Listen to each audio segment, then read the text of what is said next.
বন্ধুরা, কেমন আছো তোমরা সবাই? আশা করি সবাই ভালো আছো।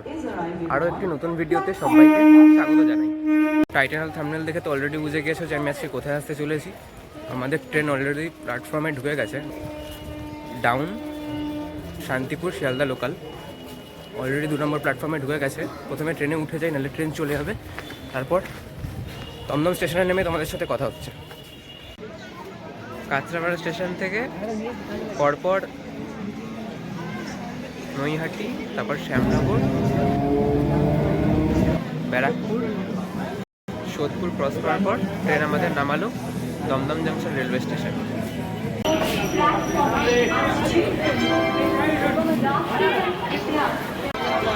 বন্ধুরা 11টা 5-এ আমাদের শিয়ালদা ডানকুনি লোকাল দিয়েছে নম্বর প্ল্যাটফর্মে। তো বন্ধুরা আমাদের ডানকুনি যাওয়ার ট্রেন ঢুকে গেছে।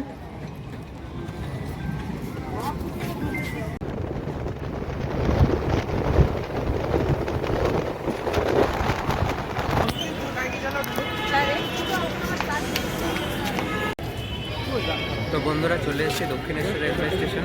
কাঁচরাপাড়া থেকে আমার দক্ষিণেশ্বর রেলওয়ে স্টেশন পর্যন্ত আসতে ট্রেনে ভাড়া লাগলো 10 টাকা। তো বন্ধুরা এটা হচ্ছে দক্ষিণেশ্বর রেলওয়ে স্টেশনের 2 নম্বর গেট। এই গেটের সাথে স্কাই ওয়াক লিঙ্ক করা রয়েছে, তোমাদের দেখাচ্ছি ভেতরে গিয়ে। তো বন্ধুরা এই হচ্ছে স্কাই ওয়াক, এটাই লিঙ্ক করা দক্ষিণেশ্বর মন্দিরের গেট পর্যন্ত। সবাই এখানে ফটো তুলছে। স্কাই ওয়াক থেকে সোজা এসে তোমরা সর্বপ্রথমে কিন্তু এখানে এরকম একটা স্ট্যাচু দেখতে পারবে, দক্ষিণেশ্বর স্কাই ওয়াক বলে লেখা। এখানে অনেকে ফটো তুলছে, তো তোমরা সবাই এখানে ফটো তুলতে পারো।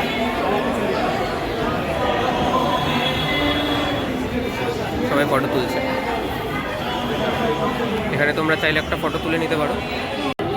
আর এখান থেকে স্টার্ট হচ্ছে মায়ের কাছে নিবেদন করার জন্য ডালা। 20 টাকা করে সবাই ডালা দিচ্ছে। 20 টাকা থেকে স্টার্টিং শুনছি। 20 টাকা, 50 টাকা, 100 টাকা, 200 টাকা, যেটাই পারছে সেটাই দিচ্ছে। আর তোমরা কিন্তু এখানে জুতো রেখে তারপর ভেতরে ঢুকতে পারো। এখানে বেশ কয়েকটি দোকান আছে। এখানে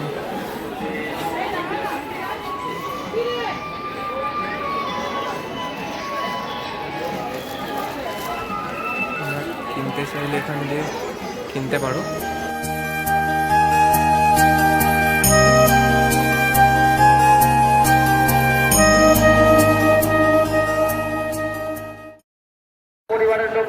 মন্দিরে ঢুকেই সর্বপ্রথমে তোমরা দেখতে পারবে আমাদের শ্রী শ্রী রামকৃষ্ণ পরমহংসদেবের এত বড় একটি মূর্তি না ফটো। এই হচ্ছে দক্ষিণেশ্বরের মেন মন্দির। এখানে এই মন্দিরে মা কালী ভবতারিণী রূপে পূজিত হন।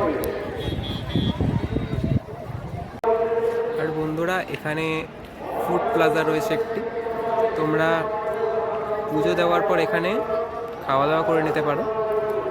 আর এখানে একটা ছোট্ট, এটা এন্ট্রির একদম শুরুতেই একটা ছোট্ট গার্ডেন টাইপের রয়েছে, শুধু ঘাস রয়েছে, এর মধ্যে আর কিছু নেই। ঘাসটাকে সুন্দরভাবে ঘিরে একটা সুন্দর বৃত্তাকৃতির একটি জায়গা বানানো। আর ঠিক তার অপোজিটেই এই জায়গাতে একটা ফোয়ারার সিস্টেম করা আছে। আমি কোনোদিনও রাত্রে আসিনি, তবে মনে হয় এটা দেখে মনে হয় রাত্রেবেলা এখানে হয়তো ফোয়ারা বা তেমন কোনো লাইট শো টাইপের কিছু হতে পারে। রাত্রে কোনো দিন আমি আসিনি, আসলে বুঝতে পারতাম। তো বন্ধুরা আমার পিছনে তোমরা দেখতে পাচ্ছ মন্দিরটি দক্ষিণেশ্বরের মা ভবতারিণী মন্দির। এবার শিয়ালদা বা কলকাতার মেন লাইন থেকে যারা আসবে তারা তো দেখতেই পারলে কিভাবে আসবে। এবার বলি যারা মুর্শিদাবাদ থেকে আসবে তারা কিভাবে আসবে। মুর্শিদাবাদ থেকে যারা আসছো তারা মুর্শিদাবাদের লালগোলা এক্সপ্রেস ধরে তোমরা সোজা দমদম স্টেশনে নামবে। দমদম স্টেশন থেকে আমার ভিডিওতে যেরকমভাবে দেখালাম ঠিক সেরকমভাবে আসতে পারবে, মাত্র 5 টাকার বিনিময়ে। দমদম থেকে দক্ষিণেশ্বরের স্টেশনের অবধি ভাড়া হচ্ছে 5 টাকা। আর যারা মেদিনীপুর, মালদা বা উত্তরবঙ্গের সাইড দিয়ে আসছো তারা সরাসরি কলকাতাগামী যে কোনো ট্রেনে, এক্সপ্রেস ট্রেনে উঠে চলে আসবে শিয়ালদা অথবা হাওড়া স্টেশন। শিয়ালদা স্টেশন থেকে দমদম দুটো স্টেশনের পরেই দমদম স্টেশন, আর হাওড়া স্টেশন থেকে যারা আসতে চাইছো তারা হাওড়া থেকে প্রথমে শিয়ালদা, শিয়ালদা থেকে দক্ষিণেশ্বর, অথবা তোমরা কিন্তু লঞ্চ পার করেও আসতে পারো। এবার এই মন্দিরের ইতিহাস সম্পর্কে কিছুটা শেয়ার করি। এই মন্দিরটি প্রতিষ্ঠা করেন আমাদের লোকমাতা শ্রী শ্রী রানী রাসমণি 1855 সালে। 1857 সালে আমাদের লোকমাতা শ্রী শ্রী রানী রাসমণি কাশী, অর্থাৎ বর্তমানে যেটাকে আমরা বেনারস বলে চিনি, সেখানে মা অন্নপূর্ণা পূজার উদ্দেশ্যে তীর্থযাত্রার আয়োজন করেন। তীর্থযাত্রার আগের দিন রাতে মা কালী রানীমাকে স্বপ্নাদেশ করেন যে তীর্থযাত্রার প্রয়োজন নেই কাশীতে গিয়ে, তিনি যেন মা কালীকে গঙ্গার এই পূর্ব তীরে দক্ষিণেশ্বরে তার মূর্তি প্রতিষ্ঠা করেন। এই স্বপ্নের পর আমাদের রানী রাসমণি এই 20 একরের জমিটি এক ইংরেজ সাহেবের থেকে ক্রয় করেন এবং সেখানে 1855 সালের 31শে মে স্নানযাত্রার দিন মা ভবতারিণীর মূর্তি প্রতিষ্ঠা করেন এবং মন্দিরের প্রধান পুরোহিত রূপে নিযুক্ত হন রামকুমার চট্টোপাধ্যায় এবং তার ছোট ভাই গদাধর তার সহযোগী হিসেবে নিযুক্ত হন। পরবর্তীকালে রামকুমার চট্টোপাধ্যায়ের অবর্তমানে তার ভাই গদাধর, অর্থাৎ যাকে আমরা রামকৃষ্ণ বলে চিনি, তিনি কিন্তু এই মন্দিরের প্রধান পুরোহিত রূপে নিযুক্ত হন। 1855 সাল থেকে 1886 পর্যন্ত প্রায় 30 বছর ধরে শ্রীরামকৃষ্ণ কিন্তু এই মন্দিরেই অবস্থান করেন। তার অবস্থানের জন্যই এই মন্দির কিন্তু এক বিরাট তীর্থক্ষেত্রে পরিণত হয়। এবার এই মন্দিরের সময় সম্পর্কে কিছুটা বলি। এই মন্দির ভোর 6:30 থেকে দুপুর 1টা পর্যন্ত ওপেন থাকে। তারপর 1টা থেকে 3:30 পর্যন্ত কিন্তু মন্দিরে কাউকে প্রবেশ করতে দেওয়া হয় না। 3:30 থেকে আবার 7:30 পর্যন্ত এই মন্দির খোলা থাকে। তোমরা যারা বাই রোড আসবে বা 4 চাকা বা বাইক নিয়ে আসবে, তারা মন্দিরের ভেতরে ঢুকেই কিন্তু বাঁ হাতে এরকম পার্কিং এরিয়া আছে, এখানে তোমরা পার্কিং করে মন্দিরে ঢুকতে পারো। মন্দিরের ঢুকে বাঁ পাশে রয়েছে পার্কিং জোন, আর মন্দিরের ডান পাশে রয়েছে এরকম সুন্দর একটা ছোট্ট পুকুর, আর লেখা রয়েছে পুকুরে নোংরা ফেলবেন না, তোমরা প্লিজ কেউ নোংরা ফেলো না। এরকম ছোট্ট একটা পুকুর রয়েছে ছাওয়ার মধ্যে, এখানে সবাই বসে রয়েছে,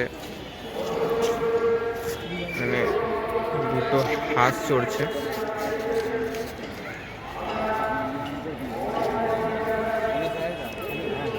অনেকে ফটো তুলছে।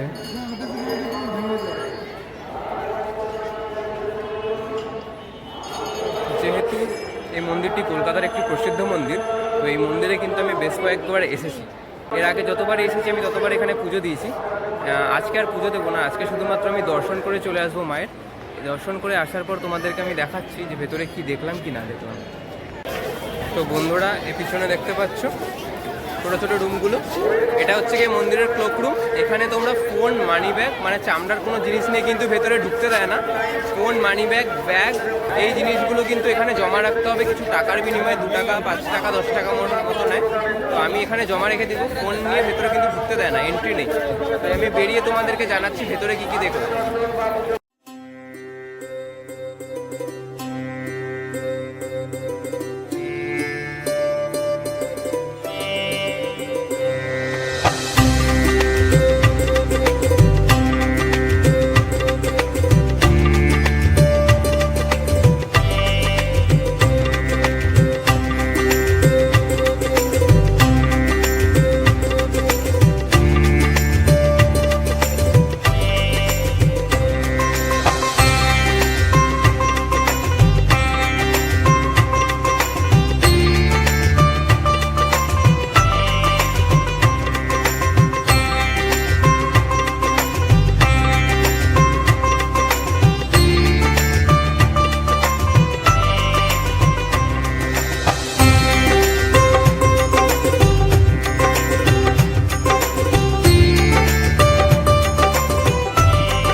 বেরিয়ে গেলাম মন্দির থেকে দর্শন করার পর, আর ক্লোকরুম থেকে আমার জিনিসপত্রগুলো কালেক্ট করে নিয়েছি।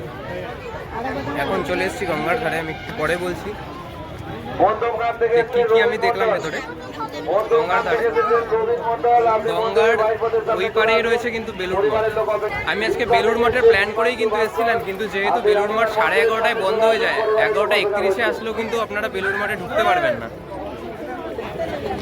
সেক্ষেত্রে আমার আজকে এখানে পৌঁছাতে একটু লেট হয়ে গেছে, সেজন্য আমি আজকে বেলুড় মঠে যেতে পারলাম না। আপনারা আসবেন একটু সেরকম টাইমিং নিয়ে আসবেন, যাতে আপনারা কিন্তু দক্ষিণেশ্বর ক্রস করে লঞ্চ পেরিয়ে বেলুড় মঠে যেতে পারবেন। এবার আমি বলি আমি মন্দিরের ভেতরে কি দেখলাম। মন্দিরের ভেতর যে প্রধান মন্দির, তার সামনে আর পিছনে মানে দুপাশে দুটো নাট মন্দির রয়েছে, আর মন্দিরটিকে ঘিরে রয়েছে বেশ কয়েকটি শিব মন্দির। আমার পিছনে যে ছোট ছোট মন্দিরগুলো দেখছেন, এগুলো কিন্তু মন্দিরটাকে মূল মন্দির থেকে ঘিরে রয়েছে। আমি ভালো করে দেখাচ্ছি। এই শিব মন্দিরগুলো প্রত্যেকটি এক একটি মন্দিরের মধ্যে একটি শিবলিঙ্গ রয়েছে। এখানে 6টি মন্দিরটিকে ঘিরে রয়েছে, ওই পাশে আরও 6টি রয়েছে। এরকমভাবে মন্দিরটিকে ঘিরে রয়েছে শিবলিঙ্গগুলো। দূরে দেখতে পাচ্ছেন ওখানে আরও 6টি রয়েছে, মন্দিরটিকে ঘিরে রয়েছে। আর মন্দিরটির দুপাশে রয়েছে 2টি নাট মন্দির, আর মাঝখানে মা ভবতারিণীর মন্দির। আপনারা ভেতরে আসলেই দেখতে পারবেন, কারণ ফোন অ্যালাউ নেই, নাহলে আমি দেখাতাম।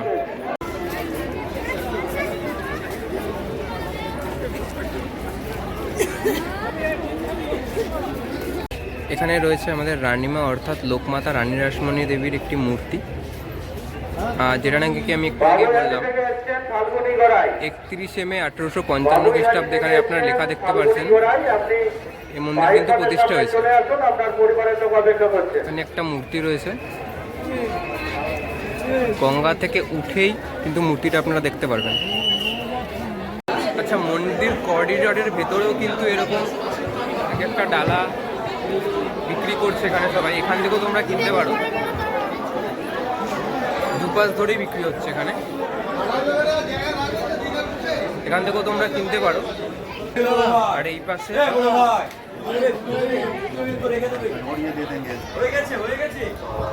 মন্দিরের একটুখানি বেরিয়ে এই পাশে কিন্তু মেলা বসেছে, সব সময় বসে থাকে এখানে।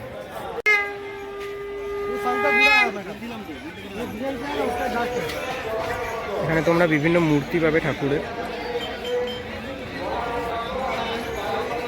মা তারা, মা ভবতারিণী, শ্রীরামকৃষ্ণ আছে, মা শারদা আছে, কৃষ্ণ।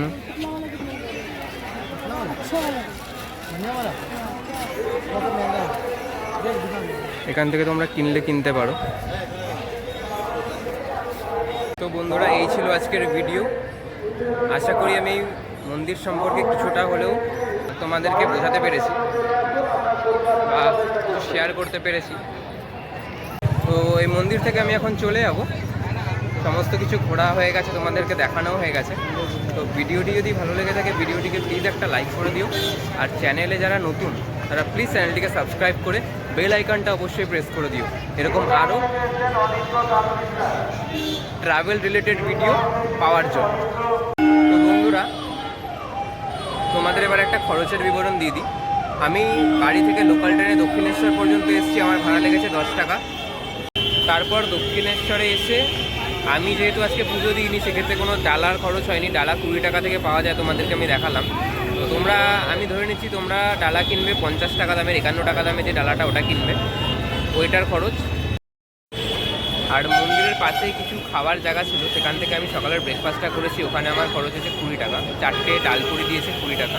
আর দুপুরবেলার আমি লাঞ্চটা সেরে নিয়েছি, একটা ভেজ থালি নিয়েছি, আমার দাম নিয়েছে 80 টাকা। তো তোমাদের খরচ হতে পারে, তোমরা, আমি ধরে নিচ্ছি তোমরা দমদম থেকে আসবে, দমদম থেকে দক্ষিণেশ্বরের ভাড়া 5 টাকা। আর দক্ষিণেশ্বরে এসে তোমরা 51 টাকার যে পুজোর ডালাটা আশা করছি তোমরা ওটা কিনে নেবে, ওটা তোমাদের পড়বে 51 টাকা।